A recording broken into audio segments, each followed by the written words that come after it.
needs no introduction, and he's now about to tell you exactly what's going to happen in the next 10 years, or your money back. Thank you.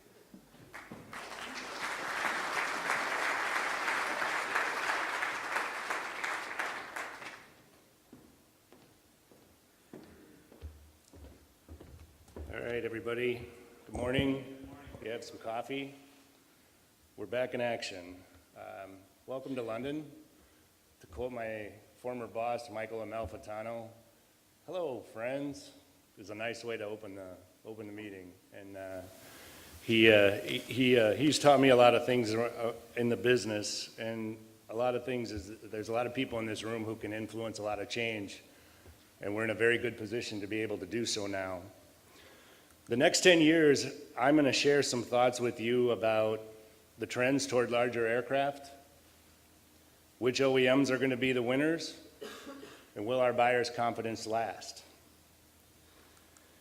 I get asked a lot of questions, particularly ever since the end of 2017, and okay, how was business? How are we doing? Jetcraft closed 93 transactions last year, 86 business aircraft and 7 commercial aircraft. That was up from 82 the prior year. So if you look at just the unit count, business is good. The bad news is deals are tough, and we're still getting some real headlines. And I'm going to quote, I asked Jay Messenger if I might use some of his words, because he did an Aviation International News blog at the end of the year. Kudos to Wilson Leach for letting me quote the Aviation International News. And Jay, your thoughts, you do a lovely job writing them. A lot of what we're thinking. And the business aircraft community had very similar challenges and success stories in 2017. A lot of the hurdles we all continue to hear about are deals taking longer, costing more. We're running into more and more. And as an industry, I think we have to consider how we can make people our business.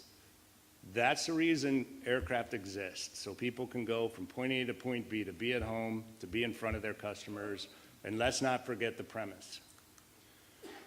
And accurate communication throughout a deal, full transparency, and a well-articulated milestones are a very good description of the magic wands that we need.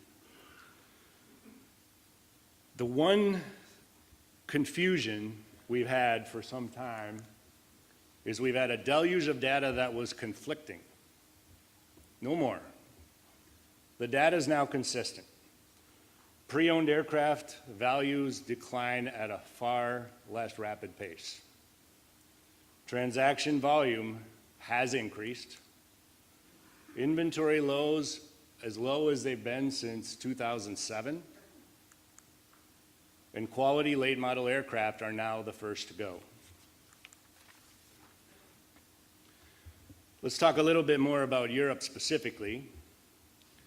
Aviation International News gave us the figures. 6% increase of business jet activity in Europe in December, 4% throughout the year, and in 2017, WingX shows that 2017 was clearly a rebound in terms of flying activity. So Alistair and I had a chance to visit after his return from Davos earlier last week, and he was asking us to comment on the aviation industry.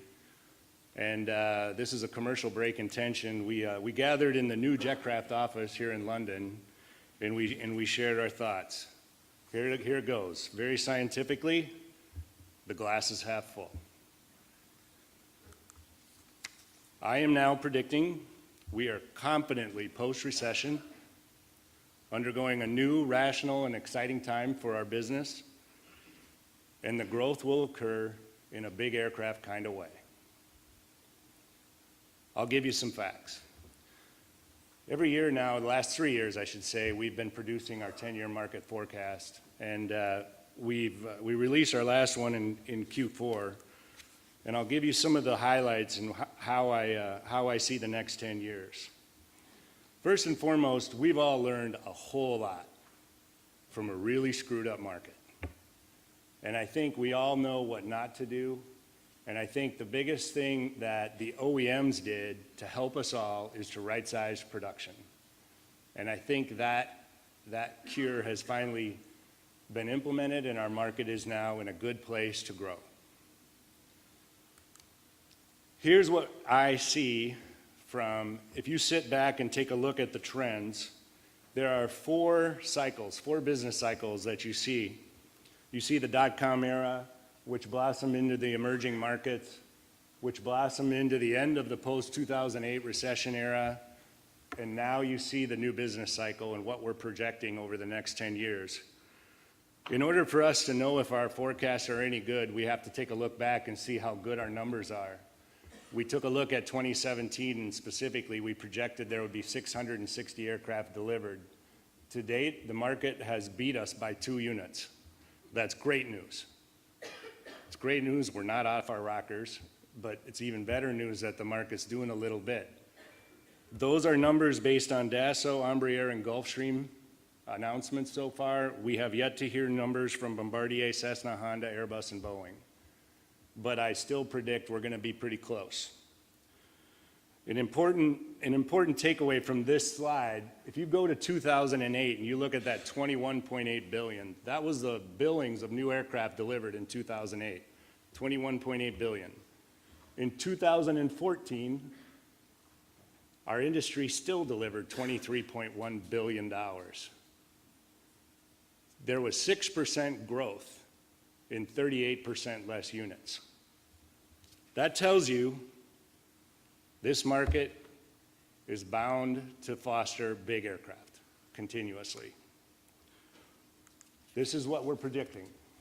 Over the next 10 years, just under 8,400 units.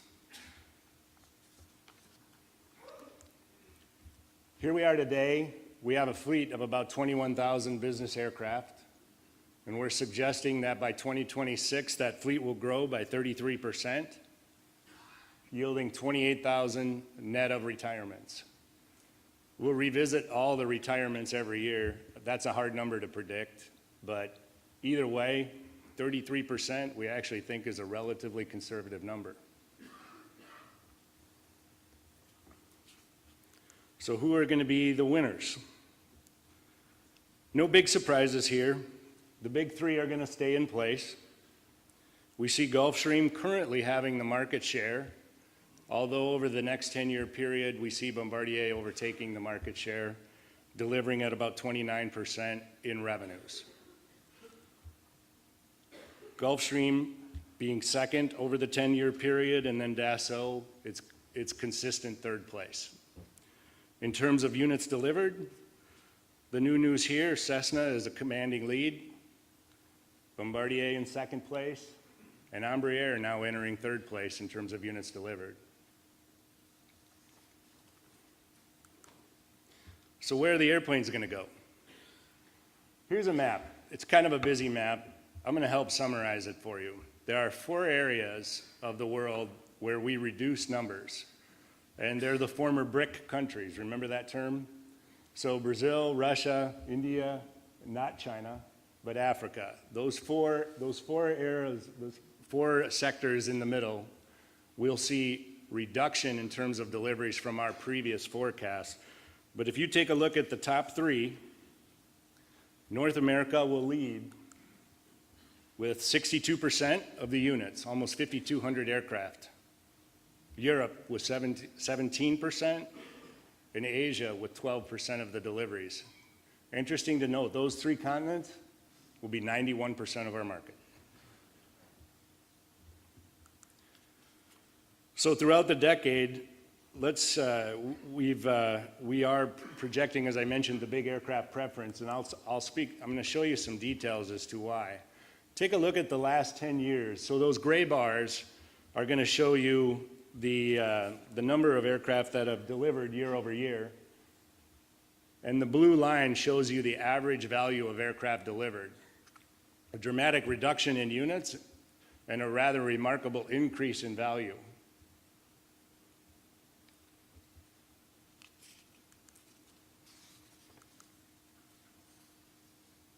I'm trying to follow my notes, excuse me, with the slides, so thank you for your patience. So while the large jet category, which I'm saying is comprising the super large, ultra long range and converted airliners market, is going to be 31% of the total units. That's a remarkable increase in terms of large aircraft, but even bigger is the 63% of our total revenues are going to be big airplanes. Another thing of note is if you take a look at new program development by the respective manufacturers, if you look at the details here, 98% of the OEM's research and development programs favor wide-body aircraft, an overwhelming preference. Yes, the Falcon 5.1X is on there, but I call it the 5.1. So if you take a look at, you have Gulfstream, who was the founder of the ultra-long-range market segment with the Gulfstream 650. It's going to continue. You have the Falcon 8X validating the further endorsement for the Falconers of the need for ultra-long-range lift. And now you have some new products entering service. Soon to be the Global 7000, the industry's first true four-cabin aircraft.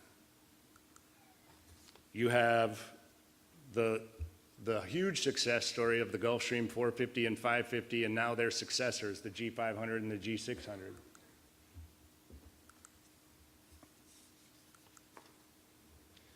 So I've talked a lot about new aircraft. I'm going to talk a little bit about pre-owned aircraft. And this is, we could go on for hours, so I'm going to do my best to consolidate some thoughts. But supply is normalized, and demand is strong. And this is going to blow your mind. Guess what? Sellers have choices too now. The scales of justice in negotiations are equalizing. We are now in a situation on pre-owned aircraft, more often than not, where we have more buyers, we have more than one offer, more than one buyer for one aircraft. It's a good problem to have, but it's a problem nonetheless because it causes frustration and adjustment, particularly when you're in change like this. And the buyers aren't used to it. Remember, we used to get this all the time. Any broker in the room has heard this. When we're in negotiations a year or 2 years ago, they'll say, wait a quarter, the airplane will be less money. You wait a quarter, the airplane will be gone now. Here's what I'm not saying. We are not saying values of pre-owned aircraft are increasing. We are saying the Acapulco cliff dive has stopped, and we're more back to, in relative terms, a bunny slope.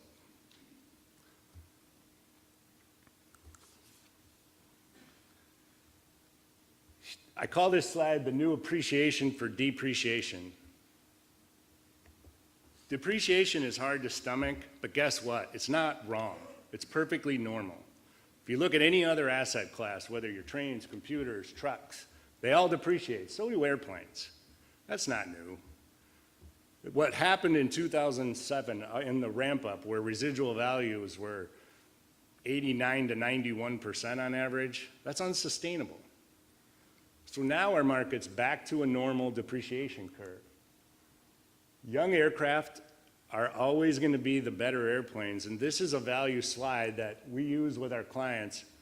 It's an important one for all of us to take note of because time is still very important for us to sell aircraft in a relatively efficient manner because this is what happens. There still is a value slide ongoing. The good news is the slide is far more moderated, and the better news is we've all adjusted to it. That's been the lesson learned. The other little bit of good news, for those of you in the US who understand the new US tax law, bonus depreciation. Boy, did we get a surprise at the end of last year. Number one, we were expecting bonus depreciation. We didn't expect, or I didn't expect, 100% write-off, new and used. It normalized the tax treatment on pre-owned and new aircraft. What I think this means, number one, it's going to lower the overall cost of ownership for US taxpayers who can take advantage of that. I also think it's going to create a more efficient market. It's going to make buyers want to turn airplanes on a more frequent basis. because the average time to hold airplanes in the recent past has been more like 7 or 8 years. And in many cases longer. I think you're gonna see people say, you know what, 3 or 4 years and that's enough. I'm gonna go ahead and take the new airplane, move the old one out. Now there's tax advantages in doing so. So why does that matter since we're all sitting here in Europe? Americans love Europeans. They love European airplanes. They're young, they're regulatorily compliant, and they're very well maintained.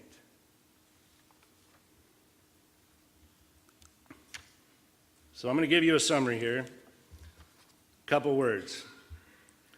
We're entering 2018 looking at the glass half full. Based on our forecast, I say buyer confidence is going to remain well into a new business cycle. And if you have a look at our forecast, you're welcome to it. It's easily downloadable, or there's some out there. We're saying that the optimism should remain until 2024-25 timeframe. Average price per unit is going to continue to grow due to a large aircraft preference. We're back to a market where sellers have choices too. It was total coincidence when Alistair published in a Corporate Jet Investor on Friday how they said that in the 1 Minute Week that they accurately remarked that the World Economic Forum is the CGI for people in the business jet market. Seeing the audience from here, I'm going to suggest that this is more the World Economic Forum for business aviation. You're the leaders. 2018 is our new beginning. I'd say we get the party started. So that's it.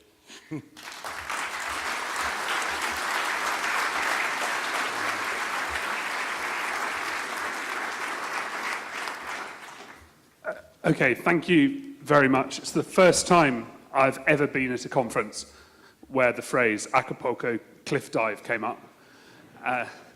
That's because I missed the Acapulco cliff diving 2018. Do we have any questions for Chad? Great, Rich in the front row. Microphone's just coming to you. So Chad, I think you said you did 93 transactions last year. Is that correct? I did not what? I think you said your firm did 93 transactions. So what do you see for the broker community if inventories are down? Is there going to be a retrenchment there? What do you see for the community? Well, so last week I was at the NARA board meeting. So thank you. So the question is, what do I see or hear from other brokers? I think everybody's up. I don't think that's unique to Jetcraft. I know plenty of our colleagues out there are doing it, are up nicely in terms of unit count. I also see more need for trade aircraft requirements and so on. So of the dealer and broker community overall, all of us have a higher level of confidence of investing in aircraft ourselves. Having to mostly because with the favoritism toward big aircraft, they usually have something that has to go away in order to create the big aircraft deal. So you're seeing all of the dealer broker community having to be a lot more creative and seeing those deals succeed on a timely basis. But I think everybody's up. I think you'll hear that throughout the room. Okay, we have a question on Slido. Why are large jets seen as the future for business aviation when airlines are going for smaller aircraft? Take a seat, Chad, you can relax. Well, I think the bigger aircraft, I mean, the buyers are telling us this. And if you just take a look at their design and mission, when was the last time your business got less global? You know, now my quick trip is to New York City. My average trip is London, Geneva, Dubai. And I'm not unique. It's everybody's business. So I just think the general design and mission is favoring the larger aircraft. Any more questions? I guess the thing that worries me is when people start calling the end of the recession. It's usually just before the next one starts. I hope I don't jinx us. I'm speaking with a much higher level of confidence though than I was even in previous years. There's a lot of cash and there's a lot of demand and there's a lot of pent-up demand. And so, particularly if some of the public companies that have put off fleet replacements for almost a decade, an aircraft that should have been replaced long ago. Okay, final question, if we don't have any in the room. You've talked about how OEMs are all targeting the large aircraft, the large cabin. If you were an OEM, which aircraft would you build? What's missing? What's missing? Wow. You might stump me there. That's the thing that's so cool. All the OEMs have a really interesting niche. I'm not trying to be overly politically correct, but that is my honest answer. It's hard to say.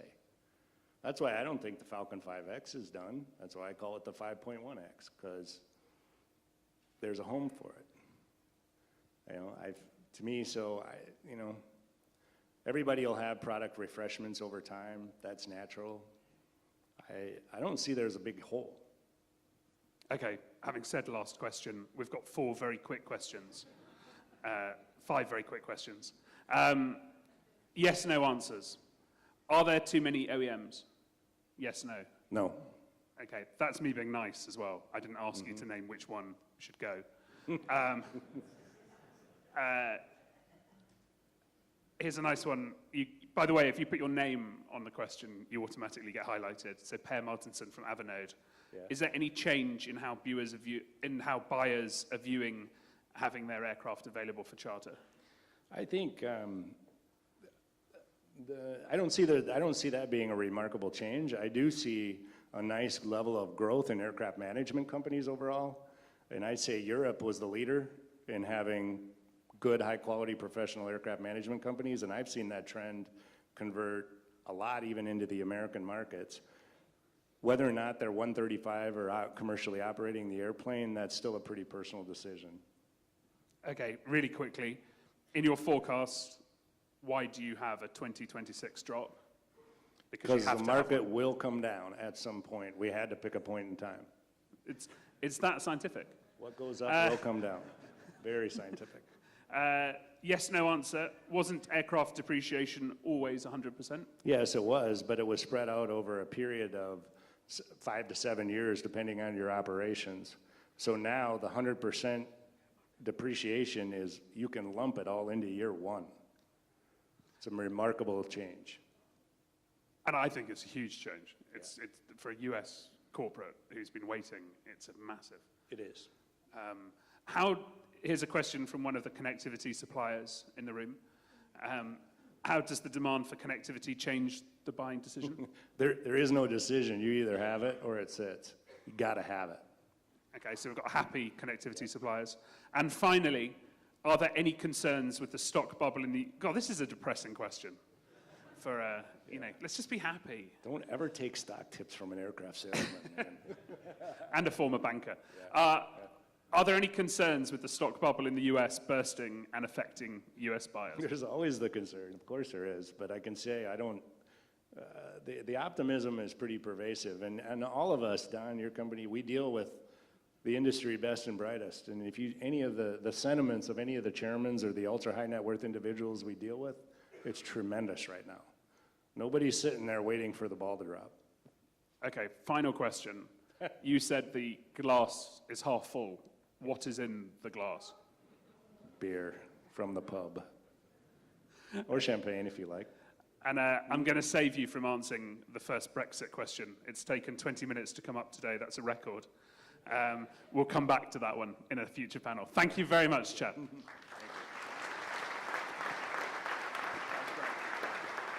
you very much.